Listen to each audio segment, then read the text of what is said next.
രാത്രി മയങ്ങിക്കഴിഞ്ഞാൽ ചാറ്റ് ബോക്സുകളിൽ നിങ്ങൾ സുന്ദരിയാണ്, നിങ്ങൾക്ക് ഭംഗിയുണ്ട്, നിങ്ങൾ കാണാൻ ക്യൂട്ടാണ് എന്നൊക്കെ പറഞ്ഞുള്ള മെസ്സേജുമായിട്ട് വന്നാൽ അത് അശ്ലീല പരാമർശത്തിന്റെ പരിധിയിൽ വരുമെന്നും 3 മാസം ജയിലിൽ കിടക്കാം.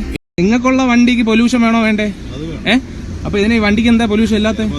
അപ്പൊ നിങ്ങൾ സർക്കാരിന്റെ വണ്ടി നിങ്ങൾ ആകെ ഭീതിയിലാണ്. ഇനി ചെന്താമര പുറത്തിറങ്ങിയാൽ ആദ്യം കൊല്ലുന്നത് തന്നെയായിരിക്കുമെന്ന് അയൽവാസി പുഷ്പ പറയുന്നു. ജാമ്യമല്ല, പരമാവധി ശിക്ഷയാണ് നൽകേണ്ടതെന്ന് കേസിലെ പ്രധാന സാക്ഷിയായ ശിവൻ. ഹായ് എവരിവൺ, അപ്പൊ പുതിയൊരു വീഡിയോയിലേക്ക് എല്ലാവർക്കും സ്വാഗതം. അപ്പൊ ഞാൻ ഇന്ന് വന്നിരിക്കുന്നത് നമ്മുടെ ഉണ്ണി മുകുന്ദന്റെ ഒരു വിഷയമായിട്ട് ബന്ധപ്പെട്ട് കുറച്ച് കാര്യങ്ങൾ സംസാരിക്കാൻ വേണ്ടിയിട്ടാണ്. ഇന്നത്തെ നമ്മുടെ സബ്ജക്ട് എന്ന് പറയുന്നത് ഒരു 2-3 ടോപ്പിക് കവർ ചെയ്യുന്നുണ്ട്. നമ്മുടെ ഉണ്ണി മുകുന്ദന്റെ ഒരു വീഡിയോ ഇപ്പൊ ഭയങ്കരമായിട്ട് സർക്കുലേറ്റ് ചെയ്ത് നിൽക്കുവാണ്. ഈ ഓൺലൈൻ മീഡിയസുമായിട്ട് ഉണ്ണി മുകുന്ദന് പണ്ടേ വലിയ ചേർച്ചയൊന്നുമില്ല. ഇന്ന് പുറത്ത് വൈറലായിട്ട് വന്ന ഒരു വീഡിയോ ഉണ്ട്, അതും ഏകദേശം അതുപോലത്തെ ഒരു വീഡിയോ തന്നെയാണ്. ആദ്യം നമുക്ക് ആ വീഡിയോ ഒന്ന് കണ്ടു നോക്കാം, എന്നിട്ട് കാര്യങ്ങൾ സംസാരിക്കാം.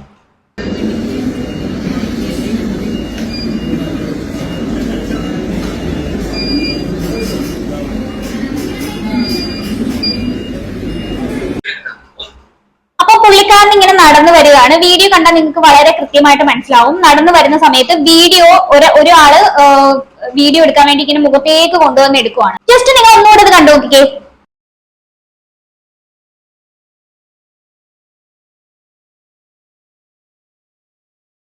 കണ്ടില്ലേ?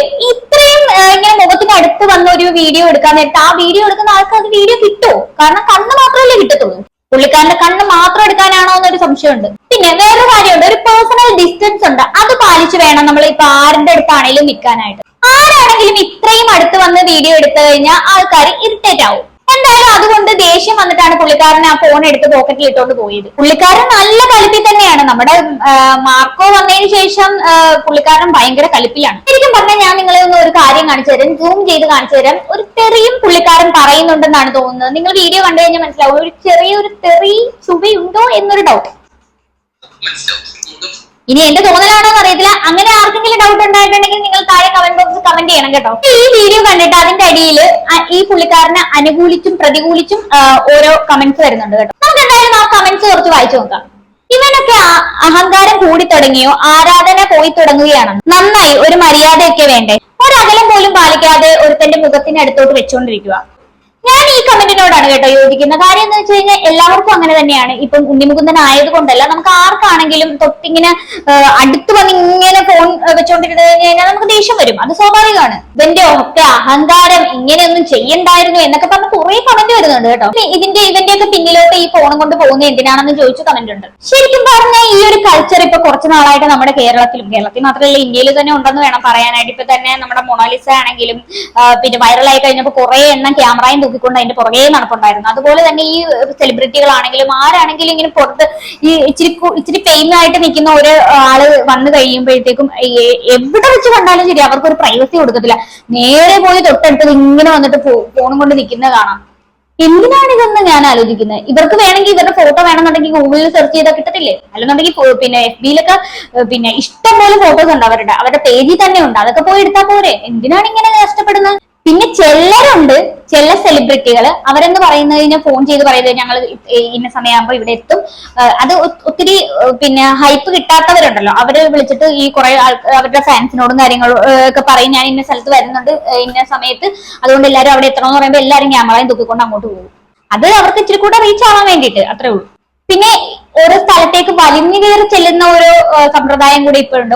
അവരുടെ ഒന്നും അനുവാദം കൂടാണ്ട് വലിഞ്ഞു കയറി ചെല്ലും. ഇപ്പം ഫോർ എക്സാമ്പിൾ നമ്മൾ ഇപ്പൊ കണ്ടതെന്ന് പറയുമ്പോൾ പുള്ളിയുടെ അനുവാദം ഇല്ലാണ്ടാണ് ആ വീഡിയോ എടുക്കാനായിട്ട് പുള്ളി ഇങ്ങനെ അടുത്തേക്ക് ചെയ്യുന്നത്. മോസ്റ്റ് ഓഫ് ആൾക്കാരെന്ന് പറയുന്നത് ഇതുപോലെ തന്നെയാണ്. കാര്യം അവർ സെലിബ്രിറ്റി ആവുന്നതുകൊണ്ട് എവിടെയെങ്കിലും വെച്ച് കണ്ടു കഴിഞ്ഞാൽ ക്യാമറയും പൊക്കിക്കൊണ്ട് പോകും, ഫോണും പൊക്കിക്കൊണ്ടൊക്കെ പോകും.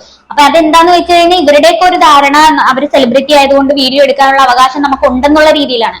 പിന്നെ വേറൊരു കാര്യം എടുത്തു പറയാനുള്ളത്, ഈ ഉണ്ണി മുകുന്ദൻ എന്ന് പറയുന്ന വ്യക്തിക്ക് ഓൺലൈൻ മീഡിയാസിനോട് പണ്ടേ വളരെ താല്പര്യം കുറവാണ്. അത് ഇതിന്റെ വേറൊരു വശം. ശരിക്കും പറഞ്ഞാൽ ഇതേപോലെ ഒരു സാഹചര്യം വേറൊരു എയർപോർട്ടിൽ വെച്ച് ഉണ്ണിമുകുന്ദന്റെ ആ ഒരു സീനിലുണ്ട്. അതെന്താ വെച്ചാൽ ഉണ്ണിമുകുന്ദൻ ഇങ്ങനെ നടന്നു വരുന്ന സമയത്ത്, എന്തായാലും ഞാൻ പറയുന്നില്ല, ജസ്റ്റ് നിങ്ങൾ കണ്ടു നോക്കാം, അതായിരിക്കും നല്ലത്. ആ വീഡിയോയും കൂടെ ഒന്ന് കണ്ടു നോക്കാം.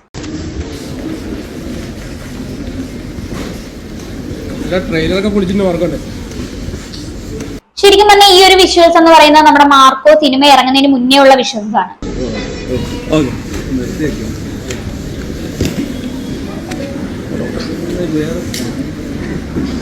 ആ പറഞ്ഞത് നിങ്ങൾക്ക് ക്ലിയർ ആയോ എന്നറിയത്തില്ല. നിങ്ങൾക്ക് വല്ല ഒന്നുകൂടി കേൾക്കണം എന്ന് തോന്നുന്നുണ്ടെങ്കിൽ ഞാൻ ഇപ്പൊ ഒന്നും കൂടെ പ്ലേ ചെയ്യാട്ടോ. നിനക്കൊന്നും വേറെ പണിയില്ലേ എന്നാണ് ആ ചോദിച്ചത്.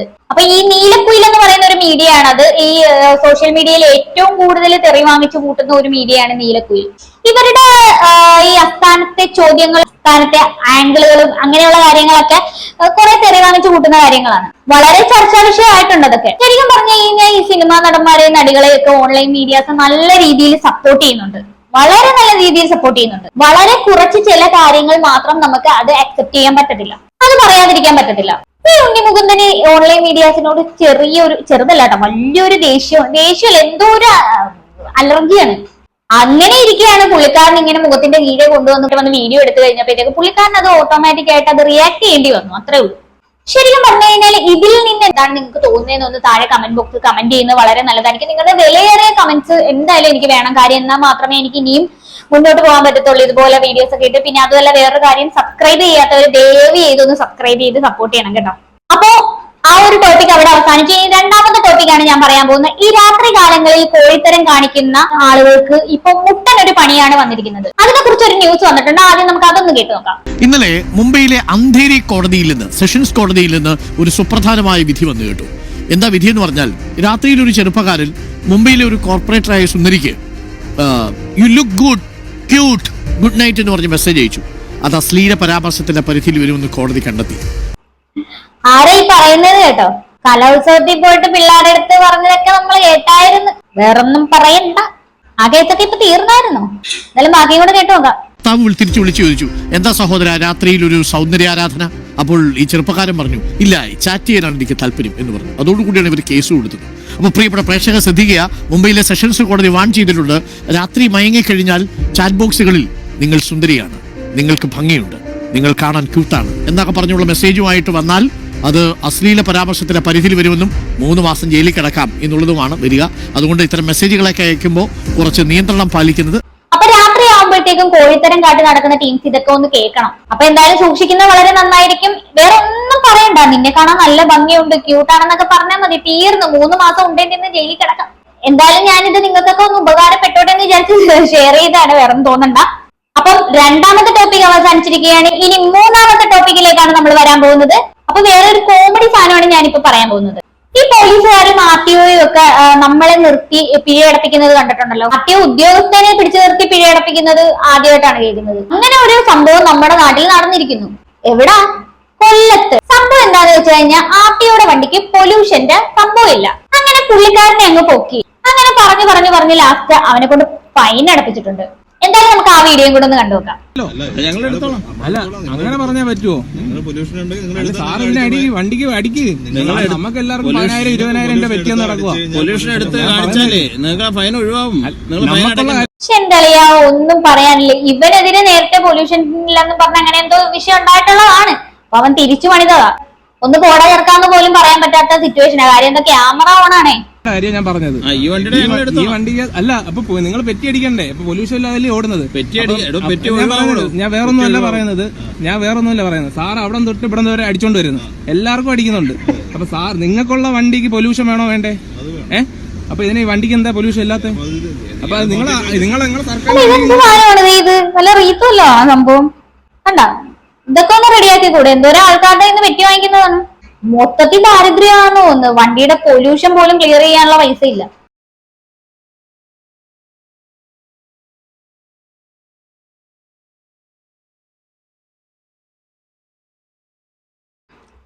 വണ്ടി എടുത്ത് അങ്ങോട്ട് പോകാൻ പോയത് അളിയന്മാര് നൈസായിട്ട് അവിടെ നിർത്തിച്ച്.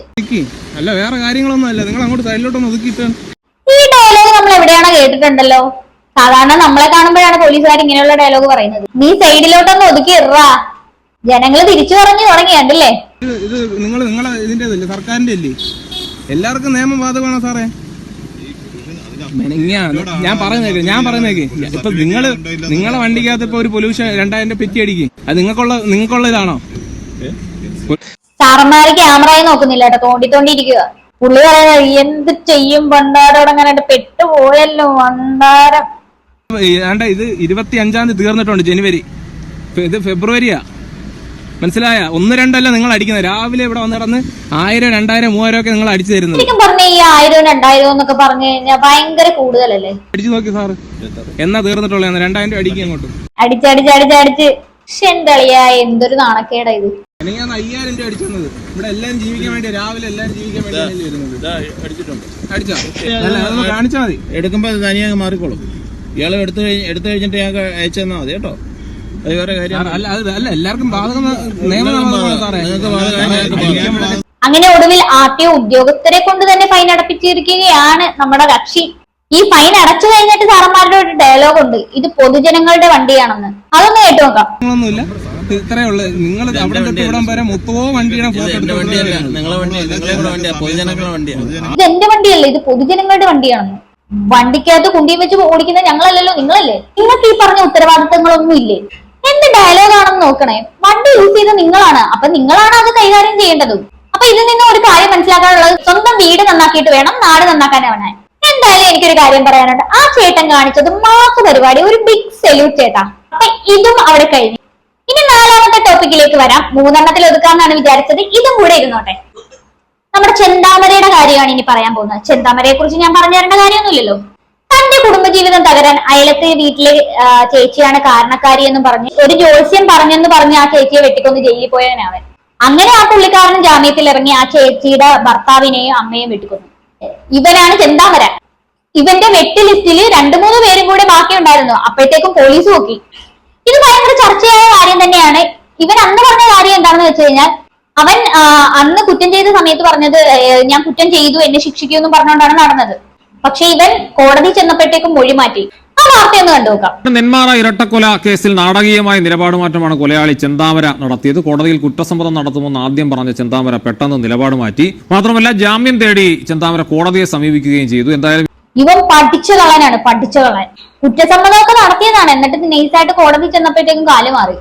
ആകെ ഭീതിയിലാണ്. ഇനി ചെന്താമര പുറത്തിറങ്ങിയാൽ ആദ്യം കൊല്ലുന്നത് തന്നെയായിരിക്കുമെന്ന് അയൽവാസി പുഷ്പ പറയുന്നു. ജാമ്യമല്ല, പരമാവധി ശിക്ഷയാണ് നൽകേണ്ടതെന്ന് കേസിലെ പ്രധാന സാക്ഷിയായ ശിവരാജനും ഏഷ്യാനെറ്റ് ന്യൂസിനോട് പറഞ്ഞു. ഇത്ര വലിയ കൊലപാതകം നടത്തിയിരിപ്പ് ഭീഷണി എനിക്കുണ്ട്. നീ വെളിയിൽ വിട്ട് എന്നെ കൊല്ലുന്നല്ലേ പറയുന്നു. ഇപ്പൊ എന്ത് ചെയ്യും? അവരെന്ത് കണ്ടിട്ടാണ് ഇതൊക്കെ കണ്ടും കേട്ടിട്ട് അവർക്ക് അറിയില്ലേ? നമ്മുടെ ലോ എങ്ങനെയാണല്ലോ, ജാമ്യം കൊടുക്കണം. ജാമ്യം കൊടുത്ത് പുറത്ത് വിട്ടിട്ട് അവൻ 2 പേരെയും കൂടെ തട്ടിയിട്ട് വരട്ടെ. ഇങ്ങനെയൊക്കെ സ്പോട്ടിൽ അടിച്ചു കൊല്ലണ്ടേ? ജനങ്ങൾക്ക് വിട്ടുകൊടുക്കണമെന്ന്. എല്ലാരും കൊന്നിട്ട് പോട്ടെ എന്നാ അയാൾക്ക് ശിക്ഷയില്ല എന്ന് പറയുന്നവര്. ഞങ്ങൾ ഇത്രയും പരാതികൾ പറഞ്ഞിട്ടും പരിഗണനയിലില്ല. പിന്നെ ഇപ്പൊ ജനങ്ങൾക്ക് എന്ത് സുരക്ഷിതമാണ് പറയും? ജനങ്ങളെ കൈകാര്യം ജനങ്ങൾക്കും കൈകാര്യം ചെയ്യാൻ വിട്ടുകൊടുത്തില്ലല്ലോ. ഞങ്ങൾക്ക് അയാളുടെ ജാമ്യത്തിൽ അയാൾ തൂക്കിക്കൊല്ലണം, എന്നാൽ അയാൾ ശിക്ഷാവധി കൊടുക്കണം എന്നാണ് എന്റെ ആഗ്രഹം. എനിക്കൊരാൾക്ക് മാത്രം ആശങ്കയും പേടിയുണ്ടായിരുന്നു, അതുപോലെ തന്നെ സംഭവിച്ചില്ലേ? അപ്പൊ അവനെ ഇറക്കി. സംഭവം എന്താണെന്ന് വെച്ചാൽ ഈ ചേച്ചിയും അവന്റെ വെട്ട് ലിസ്റ്റിൽ ഉള്ളതായിരുന്നു. എന്തോ ഭാഗ്യത്തിന് ചേച്ചി രക്ഷപ്പെട്ടു. ചേച്ചി പേടിക്കണ്ട, ചേച്ചി ജാമ്യമൊന്നും കിട്ടത്തൊന്നുമില്ല. പിന്നെ എങ്ങാനും ജയിലിൽ ചാടി വരുവാന്നുള്ള ഒരു പേടിയേ ഉള്ളൂ. കാരണം പരോളിൽ ഇറങ്ങിയിട്ടാണല്ലോ ഇവന്മാർ ഈ തോന്നിയവാസം കാണിക്കുന്നത്. ഇവൻ നല്ല പിള്ളയാണെന്ന് പറഞ്ഞിട്ട് ഇപ്പൊ ചമഞ്ഞു എന്ന് പറഞ്ഞിട്ടാണ് ജാമ്യം കൊടുത്തിട്ട് വീണ്ടും വന്ന് ഈ കൊലപാതകം ചെയ്തിരിക്കുന്നത്. ഇവനെയൊക്കെ എന്തിനാണ് ഇങ്ങനെ തീറ്റിപ്പോറ്റുന്നത്? ഇവനാണ് വെട്ടിക്കൊന്നതെന്ന് ജനങ്ങൾക്കും അറിയാം, എല്ലാവർക്കും അറിയാം. പ്രോപ്പറായിട്ട് എവിഡൻസ് ഉണ്ട്, സാക്ഷികളുണ്ട്, എല്ലാം ഉണ്ട്. ഇവനോടൊന്നും ഇതൊന്നും ചോദിക്കേണ്ട ആവശ്യമൊന്നുമില്ല. എന്ത് മൊഴിയാണ് ഇവനിക്കൊന്നും? ഇവനോടൊക്കെ എന്ത് മൊഴി എടുക്കാനാണ്? ഒന്നെങ്കിൽ തൂക്കിക്കൊല്ലുക, അല്ലെന്നുണ്ടെങ്കിൽ ജനങ്ങൾക്ക് വിട്ടുകൊടുക്കുക. ജാമ്യത്തിൽ ഇറങ്ങിയ പ്രതിയാണ് 2 പേരെ കൊന്നത്. അപ്പം എനിക്ക് വേറെ കൂടുതലൊന്നും പറയാനില്ല. ഇത് കേട്ടിട്ട് എന്താണ് നിങ്ങൾക്ക് തോന്നുന്നതെന്ന് താഴെ കമന്റ് ബോക്സിൽ കമന്റ് ചെയ്യുക. അപ്പൊ പുതിയൊരു വീഡിയോ ആയിട്ട് വരുന്നതിന് ബൈ ബൈ.